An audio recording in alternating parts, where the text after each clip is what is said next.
Hello दोस्तों, मैं सौरभ झा आपके अपने YouTube channel study with learners में स्वागत करता हूं। तो जैसा कि हम अभी तक एक्सरसाइज 5B पढ़ रहे थे और एक्सरसाइज 5B में हमने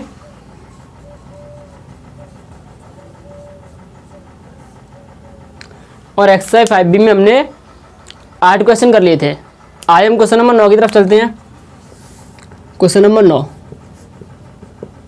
तो क्वेश्चन नंबर 9 के 3 पार्ट है। 3 पार्ट में पहला क्वेश्चन चलते हैं। तो वीडियो शुरू करने से पहले जो लोग इस चैनल पर नए हैं वो प्लीज़ चैनल को सब्सक्राइब करें, वीडियो को लाइक करें और कमेंट जरूर किया करें।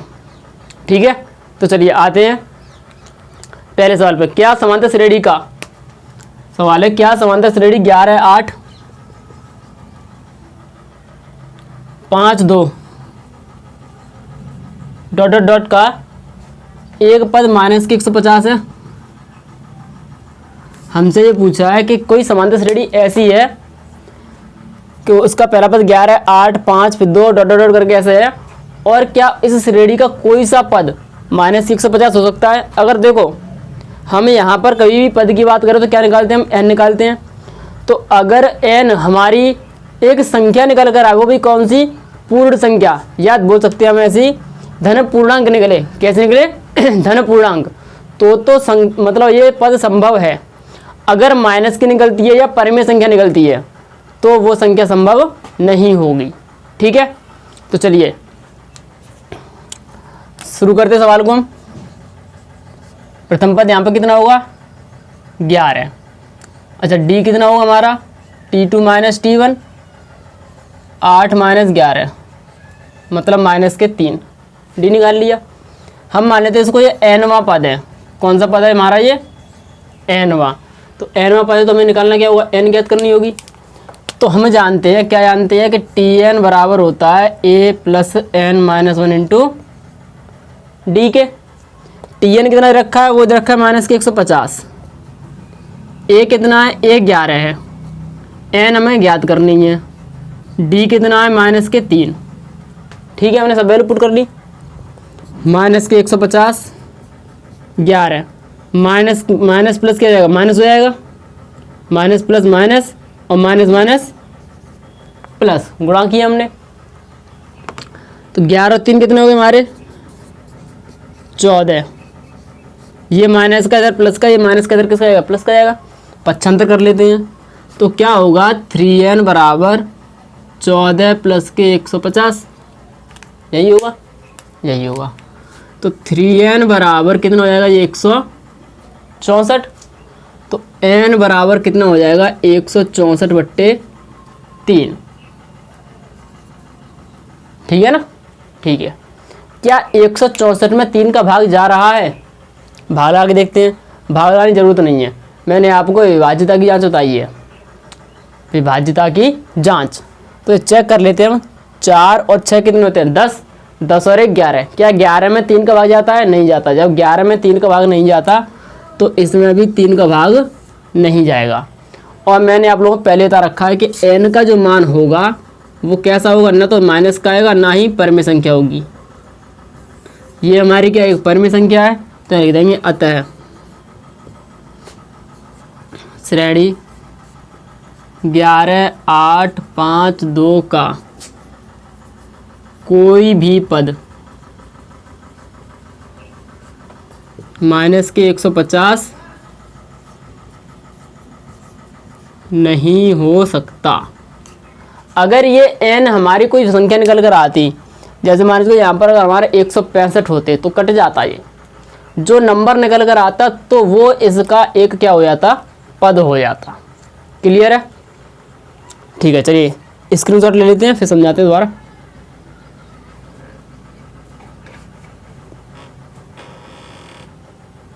चलिए एक बार फिर से समझ लेते हैं हम। इस श्रेणी का ये पूछा है कि क्या ये पद हो सकता है इस श्रेणी में, क्या माइनस 150 आ सकते हैं।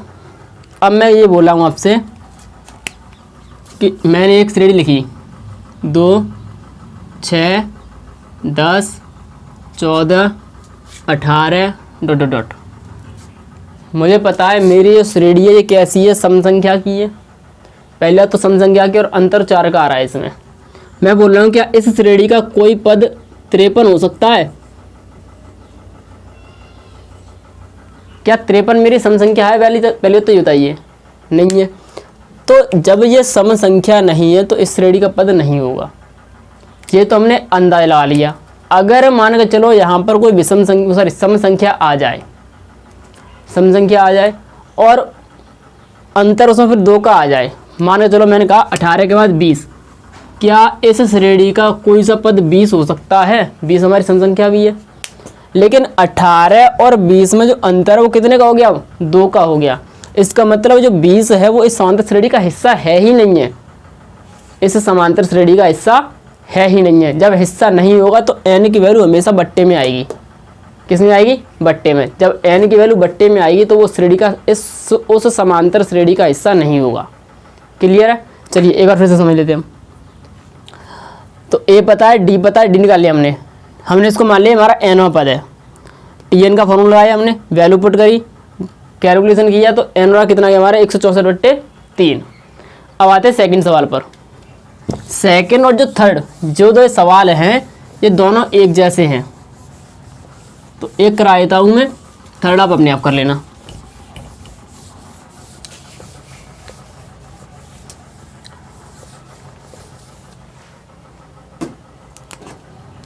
सेकंड कर लेते हैं। सेकंड में कह रहा है 76, 72, 68, 64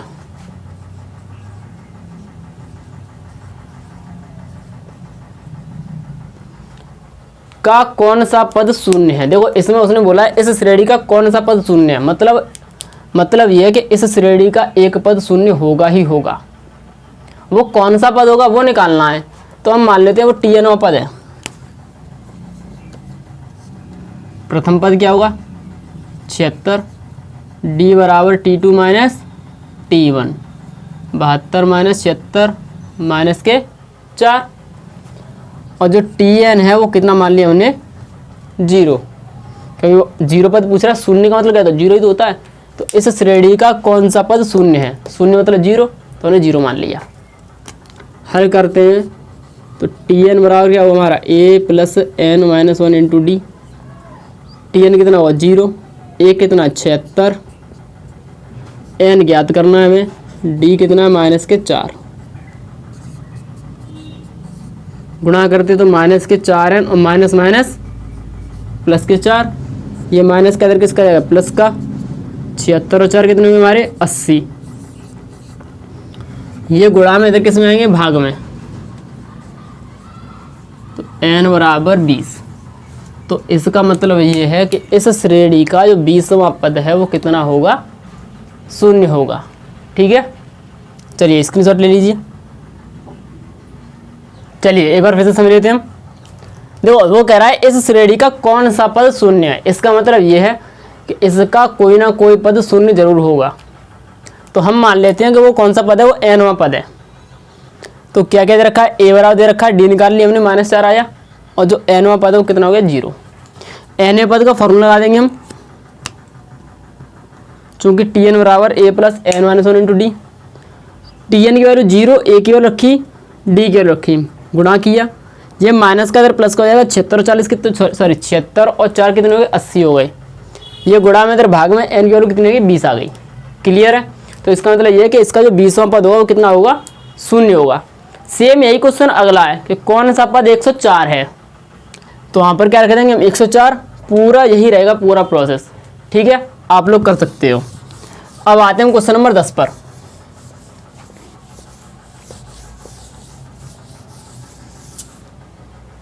क्वेश्चन नंबर 10 बढ़िया सवाल है। 10वां कह रहा है समांतर श्रेणी का 31वां पद ज्ञात कीजिए। 31वां पद ज्ञात कीजिए। देखो T31 का मतलब क्या है? ये 31वां पद।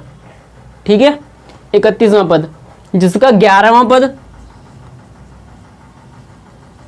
38 और 16वां पद 73 है।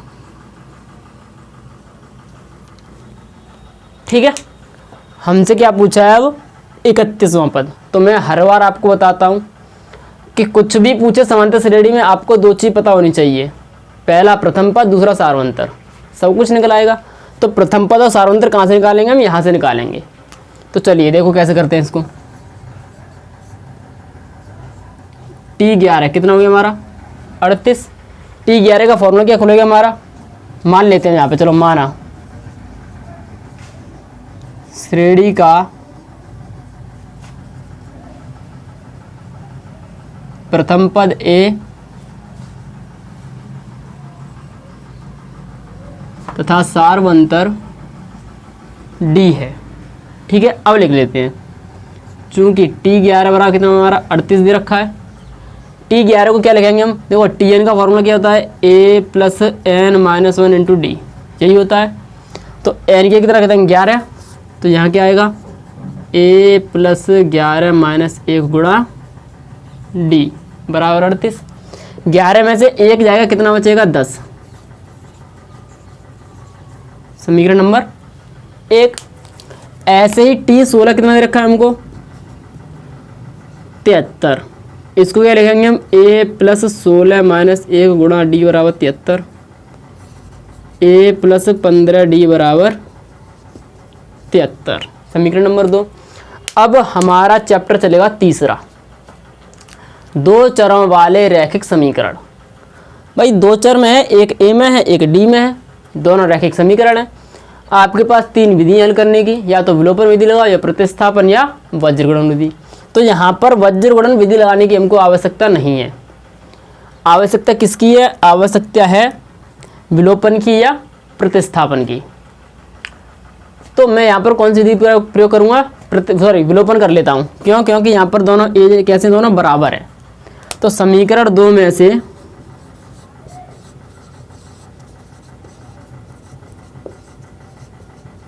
समीकरण 1 को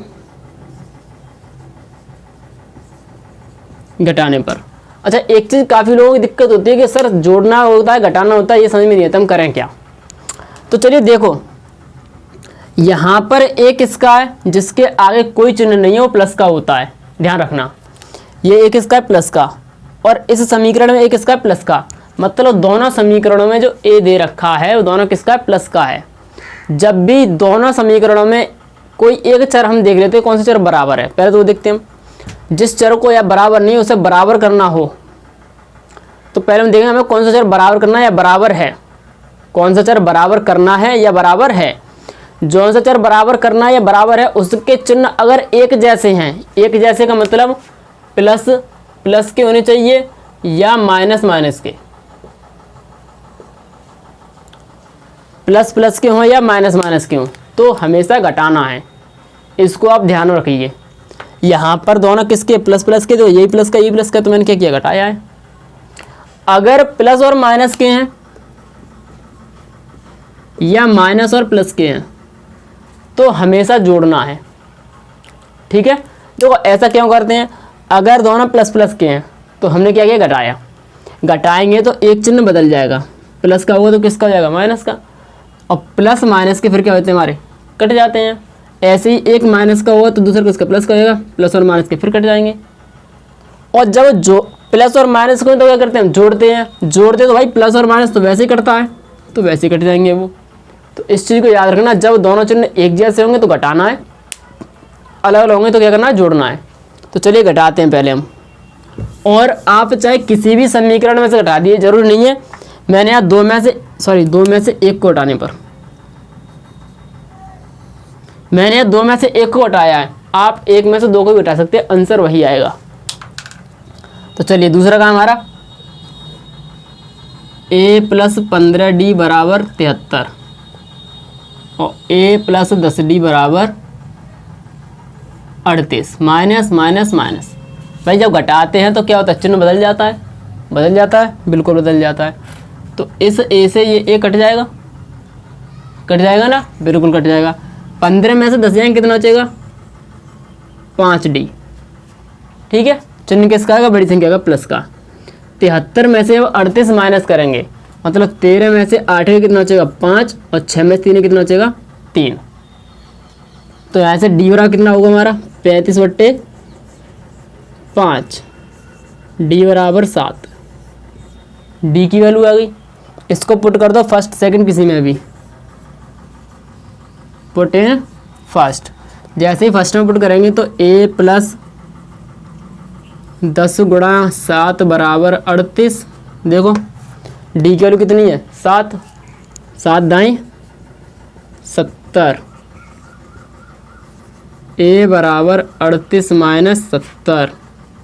जब 70 में से 38 को माइनस करें कितना बचेगा हमारा 2 और 3 32। चिन्ह किसका आएगा माइनस का। माइनस का क्यों आएगा भाई, बड़ी संख्या कौन सी 70 ही तो है और बड़ी संख्या पर चिन्ह किसका है माइनस का, तो माइनस के 32 बचेंगे। अब हमें ए पता है डी पता है, कुछ भी पूछ सकता है। वो क्या पूछे टी 31, टी 31 क्या हुआ ए प्लस 31 माइनस 1 गुणा डी, यही होगा। ए कितना है माइनस के 32, माइनस के 32, ये कितना बचेगा 30 और डी कितना हमारा 7, माइनस 32 प्लस 210, 7 या 21। जब 210 में से 32 को घटाएंगे कितना बचेगा 10 में से 2 गए 8, 20 में से 3 गए 7, सॉरी 17, 178। ठीक है, तो जो इसका जिसका 11 पद 38 है 16 पद 73 है, उसका जो 31वां पद होगा वो कितना होगा 178 होगा। चलिए पहले स्क्रीनशॉट ले लीजिए फिर समझाते हैं।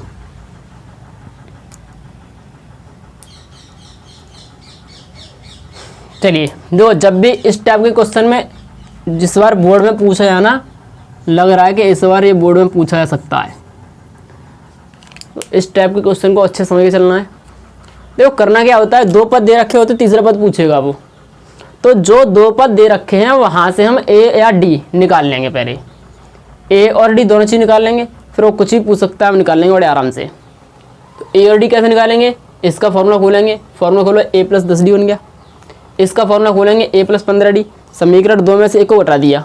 जैसे समीकरण 2 में से 1 को घटाएंगे हम तो ये क्या बनेगा 5 डी बराबर 35, डी बराबर 7। इसको पुट करेंगे फर्स्ट में पुट करने पर ए बराबर माइनस के 32 निकल आया, वहाँ पे रख दिया हमने।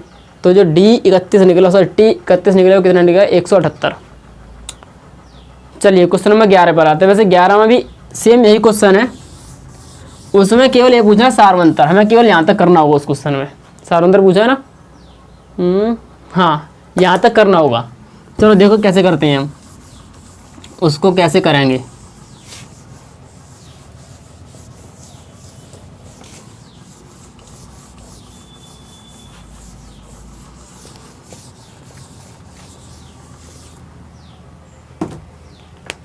क्वेश्चन नंबर 11, किसी समांतर श्रेणी का 17वां पद, किसी समांतर श्रेणी का 17वां पद उसके 10वें पद से 7 अधिक है। इसमें हमें कुछ नहीं दे रखा, केवल कम बढ़ दे रखा है, और इस टाइप का क्वेश्चन पूछा भी जा सकता है बोर्ड में या पेपर में आ सकता है आप लोगों के में।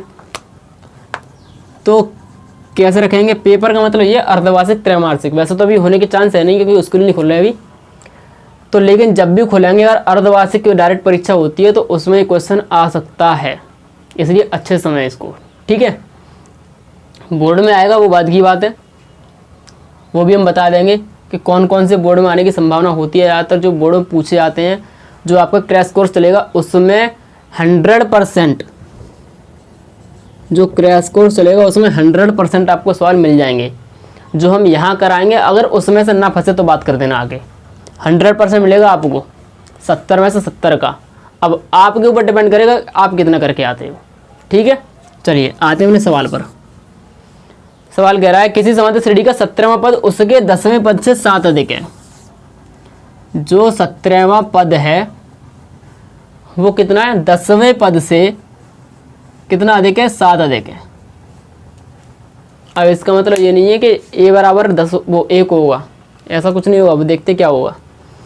जो इस समांतर श्रेणी का 17वां पद है वो उसी समांतर श्रेणी के 10वें पद से कितना अधिक है 7 अधिक है। तो जब भी अधिक की बात करते हैं तो हम जोड़ देते हैं, और भाई जाहिर सी बात है 17वां पद बड़ा हो सकता है लेकिन कह नहीं सकते हम, लेकिन वो कहते 10वें पद से अधिक है तो 10वें पद में ही हम जोड़ेंगे।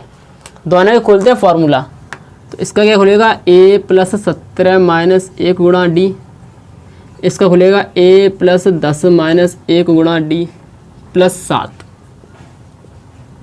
ठीक है, जब 17 में से 1 जाए कितना बचेगा 16 डी, यहाँ कितना बचेगा 9 डी।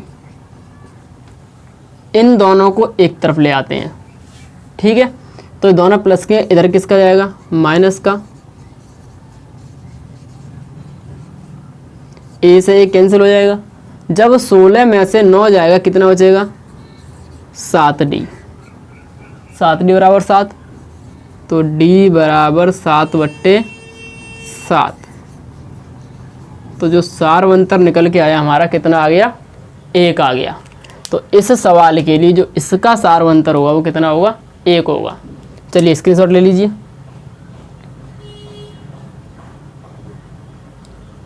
चलिए फिर से समझ लेते हैं। वो कह रहा है किसी समांतर श्रेणी का 17वां जो पद है वो 10वें पद से कितना अधिक है, 7 अधिक है। 7वां पद एक नहीं, केवल 7 अधिक है। तो यहाँ पे केवल 7 आएगा। 17वां पद का फॉर्मूला खोला, 10वें पद का फॉर्मूला खोला, प्लस 7। यहाँ पे क्या बचा, 16, यहाँ बचा 9, दोनों को इधर ले आए, काट दिया, डी बराबर कितना आ गया, 1 आ गया। चलिए अगले क्वेश्चन पर आते हैं। इंपॉर्टेंस वाले, वो भी थोड़ा टफ क्वेश्चन है लेकिन समझ के चलोगे, ज़्यादा टफ नहीं होगा। देखो सवाल कोई टफ नहीं होता और ना ही कोई सरल होता है। सरल कौन सा होता है, टफ कौन सा होता है, ये समझिए पहले आज। सरल और कठिन। सरल जो समझ में आ जाए,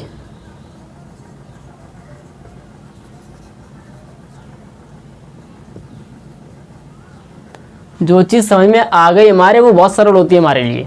कोई भी चीज़ हो XYZ, मैं मैथ पढ़ा रहा हूँ तो मेरे लिए मैथ बहुत सरल है, हाई स्कूल लेवल तक का। इंटर लेवल का पढ़ा रहा हूँ तो इंटर लेवल का सरल है। लेकिन कंपटीशन का मैं नहीं पढ़ा रहा हूँ और मैं पढ़ रहा हूँ तो सरल होगा मेरे लिए। अगर मैं पढ़ नहीं रहा तो कंपटीशन का मेरे लिए बहुत कठिन रहेगा, क्योंकि कुछ बच्चे होते हैं वो मात्र 2 सेकंड में सवाल निकाल देंगे, तो मैं उसको 1 मिनट में निकाल पाऊँगा। अंतर इतना रहता है, निकाल मैं भी दूंगा उस सवाल को, लेकिन टाइम लगेगा। अब मुझे गणित अच्छा लगता है, इसका मतलब ये मुझे गणित में दिलचस्प है, मुझे सरल लगता है। किसी बच्चे को इंग्लिश में अच्छा लगता है तो वो इंग्लिश में होशियार होगा, तभी उसको अच्छा लग रहा है। तो मुझे इंग्लिश अच्छी नहीं लगती। तो सरल का मतलब यही है, जो चीज़ समझ में आ जाए वो तो सरल है, और जो चीज़ समझ में ना आए तो वही हमारे लिए क्या बन जाती है, कठिन बन जाती है। तो इस कठिन को सरल कैसे बनाएं? तो देखो, जो चीज़ कठिन लग रही है उसको थोड़े थोड़े टुकड़ों में विभाजित कर लीजिए। जब आप टुकड़ों में विभाजित कर लेंगे तो छोटे छोटे टुकड़े जल्दी समझ में आते हैं। जो चीज़ बड़ी होती है वो हमारे समझ में नहीं आती, लेकिन जो छोटी छोटी चीज़ होती है वो जल्दी समझ में आती है। आप लोगों ने कहानी पढ़ी होगी वो गट्ठर वाली। जब अलग अलग लकड़ी होती है तो बहुत आराम से टूट जाती है, लेकिन गट्ठर बन जाता तो टूटता नहीं है। वही सब इसका है। अगर तुम बड़ा सवाल देखो कि अरे ये तो बहुत बड़ा है, हम समझ नहीं पाएंगे, तो वो कभी समझ में नहीं आएगा। उसको छोटा करके तोड़िए ना, कुछ भागों में विभाजित कर लीजिए, उसको बड़े आराम से तोड़ लोगे आप लोग। तो इसीलिए हर सवाल को 2 या 3 या 4 पार्टों में आप डिवाइड कर लीजिए। पहला पार्ट ये हो गया, दूसरा पार्ट ये हो गया, तीसरा पार्ट ये, चौथा पार्ट ये, आराम से हो जाएगा। देखो इसको बताता हूँ मैं कैसे कैसे पार्टों में तोड़ना है। चलिए पहला आते हैं 11 सवाल पर। आओ 11 12वां है, 12वां। देखो पहली बात तो समांतर श्रेणी खत्म हो जाएगी किस किस पर, पूरी डिपेंड होती है पूरी ए और डी पर। ए और डी पता कर लो, पूरी समांतर श्रेणी खत्म। बस हमको ज़्यादातर ढूंढना होगा पूरी समांतर श्रेणी में क्या ढूंढना है, ए और डी ढूंढना है, ठीक है। चलिए क्वेश्चन नंबर 12 क्या कह रहा है, यदि किसी समांतर श्रेणी का m पद 1/n है। m पद कैसे लिखेंगे हम, tm, 1/m, सॉरी 1/n, और n पद जो है वो 1/m है, ठीक है। तो सिद्ध करो कि mn पद 1 होगा। चलिए हमें ये सिद्ध करना है, और उसका प्रथम पद 1/mn होगा। कितनी चीज़ दे रखी है मैं इस सवाल में, 4 चीज़। ये 2 चीज़ सिद्ध करवा रहा है, ये 2 चीज़ दे रखी है। तो जो चीज़ दे रखी है वहाँ से स्टार्ट करते हैं। पहला पार्ट कहाँ बनेगा, पहला पार्ट हो गया ये, दूसरा पार्ट हो गया ये। अब पहले पार्ट को करना क्या, देखो जो क्वेश्चन नंबर था हमारा इससे पहले वाला 11वां, सॉरी 10वां, 10वें में हमको दे रखा था 11वां पद, तो हमने 11वें पद का फॉर्मूला खोला था। अब यहाँ पर कौन सा पद दे रखा है, mवां पद, तो इसमें कौन सा फॉर्मूला खोलेंगे हम, mवां पद का। तो चलो देखते हैं, पहले पार्ट पर आते हैं, पार्ट फर्स्ट। mवा पद, इसको part first second third fourth, पूरा सवाल 4 पार्ट में डिवाइड हो गया हमारा, 4 पार्ट में डिवाइड हो गया, इनको हल करना है। mवे पद का फॉर्मूला क्या होगा, a plus m minus 1 into D, समीकरण नंबर 1। भाई m में से एक तो घटा नहीं पाएंगे हम, समीकरण नंबर 1 पहला पार्ट समझ में आ गया होगा। दूसरे पर आते हैं, Tn बराबर 1/m, इसका फॉर्मूला खोलेंगे a plus n minus 1 into D, समीकरण नंबर 2। यहाँ तक शायद ही किसी को दिक्कत होगी, ठीक है। अब देखो, अब हमें सवाल अपने बोले क्या करना है, हमें क्या चाहिए, mnवा पद, mnवा पद के लिए क्या चाहिए, a और d। a कैसे याद करेंगे, एक में से 2 को हटा के या 2 में से 1 को हटा के, ऐसा ही होता है। चलिए घटा लेते हैं, समीकरण 1 में से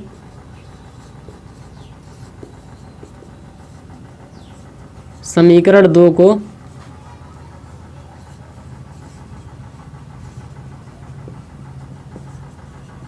घटाने पर, घटाएंगे तो क्या होगा, a plus m minus 1 into D बराबर 1/n, a plus n minus 1 into D बराबर 1/m, माइनस माइनस माइनस ये कट जाएंगे, क्या बचेगा, m minus 1 into D minus n minus 1 into D बराबर 1/n माइनस के 1/m।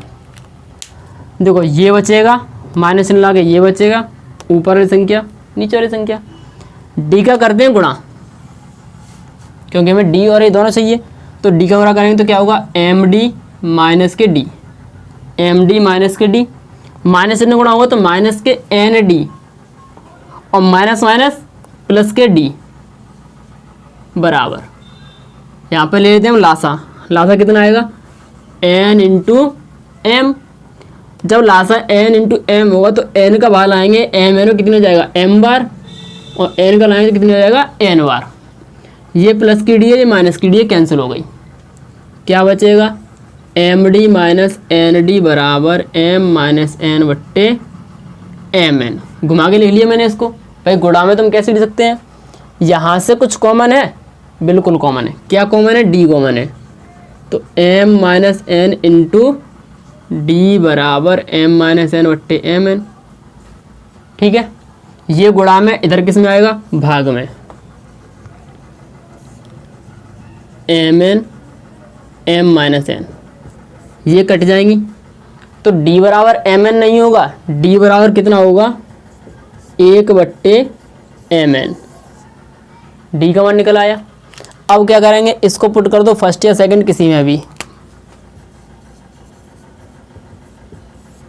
जब हम फर्स्ट में पुट करेंगे तो a plus m minus 1 into 1/mn बराबर 1/n, यही होगा।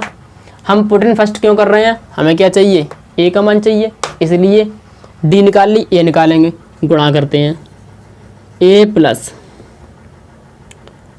m/mn माइनस के 1/mn बराबर 1/n।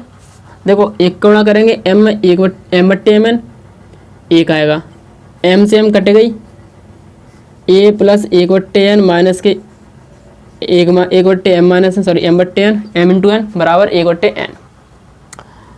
इन दोनों को ले आते हैं उधर, तो जब प्लस का उधर किसका पहुंचेगा, माइनस का, ये माइनस का उधर किसका पहुंचेगा, प्लस का। तो देखो ये तो ये वाला आ गया, अब ये प्लस का इधर किसका जाएगा, माइनस का, ये माइनस का इधर किसका आएगा, प्लस का, माइनस प्लस के कट गए, क्या बचा वो लिख लेते हम। तो a बराबर कितना आ गया, 1/mn। पहली चीज़ सिद्ध हो गई हमारी, हो गई बिल्कुल। देखो यहाँ पे क्या बचा, 1/mn तो बचा, 1/mn आ गया, इसका मतलब a का मान निकल आया। a पता पड़ गया, हमें d पता पड़ गया, कुछ भी पूछ ले। उसने फिर क्या पूछा है, tmn, ये क्या होगा, a प्लस। देखो अगर हमसे nवा पद पूछता, लास्ट पार्ट हल कर रहे हैं हम, अगर हमसे nवा पद पूछता तो यहाँ पे क्या होता, tn होता। जब tn होता तो हम क्या लिखते, a plus n minus 1 into D. भाई जो चीज़ यहाँ पर है वही कोष्ठक में वहाँ पर आती है, तो यहाँ पर क्या है, mn है, तो कोष्ठक में यहाँ पर क्या आएगा, mn minus 1 into D. Clear है यहाँ तक, सबको क्लियर होगा। a कितना है, 1/mn,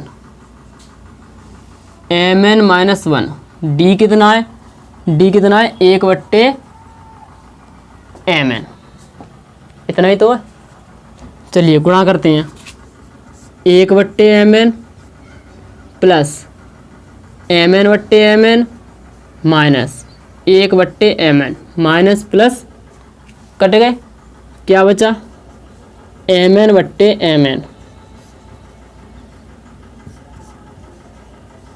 इससे ये कट जाएगा कितनी बार, एक बार, तो tmn कितना आ गया, 1 आ गया। तो देखो पहले स्क्रीनशॉट ले लीजिए फिर समझाते हैं, सवाल सरल है, कुछ ज़्यादा कठिन नहीं है।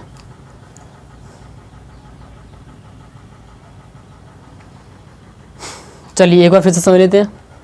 तो वो सवाल को पार्टों में डिवाइड कर लीजिए, कितने पार्ट बनाए, 4, 5, 6, ये आपके ऊपर डिपेंड करता है, बस आप आपके समझ में आना चाहिए सवाल, ठीक है। तो हम क्या करते हैं, पहला इसको ले लेते हैं हम tmn, tmn का फॉर्मूला खोला, भाई जब इसको tmn लिखा है तो इसका फॉर्मूला ही खुलेगा, वो खोल दिया, समीकरण नंबर 1। ऐसे इसको ले समीकरण नंबर 2, जब हमने समीकरण 1 और 2 डाल दिए तो हमेशा समीकरण 1 और 2 कब डाले जाते हैं, जब हमें a और d के मान ज्ञात करने होते हैं। ये फोल्डर आप अपने दिमाग में बना लीजिए कि जब भी समांतर श्रेणी में समीकरण 1 और 2 पढ़ेंगे तो वहाँ से हमें a और d ज्ञात करने होंगे।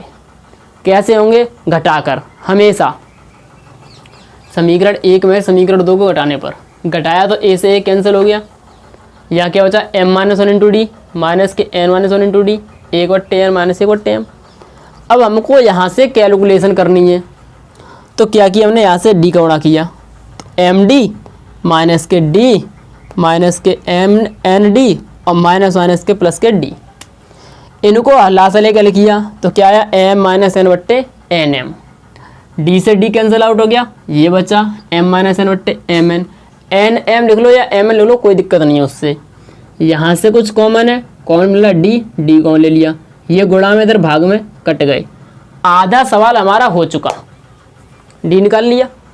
अब उसने पूछा है प्रथम पद सिद्ध कीजिए, इतना होगा तो ए भी तो निकालना है हमको, तो ए निकालेंगे, इसको पुट किया फर्स्ट में, फर्स्ट सेकंड आपकी इच्छा उसमें पुट कर लीजिए, a plus m-1 into 1/mn बराबर 1/n, ठीक है, d की जगह पर आ गया, गुणा किया, जब गुणा करेंगे तो m/mn और माइनस के 1/mn, m से m कैंसिल आउट, क्या बचा 1/n माइनस के 1/mn बराबर 1/n, ये दोनों को उधर ले जाएंगे, क्यों, क्योंकि हमें किसका मान चाहिए, a का, ले गए तो 1/n माइनस ये वाला आएगा, फिर ये वाला आएगा, कैंसिल आउट हो गया, क्या बचा 1/mn। 75% सवाल खत्म। देखो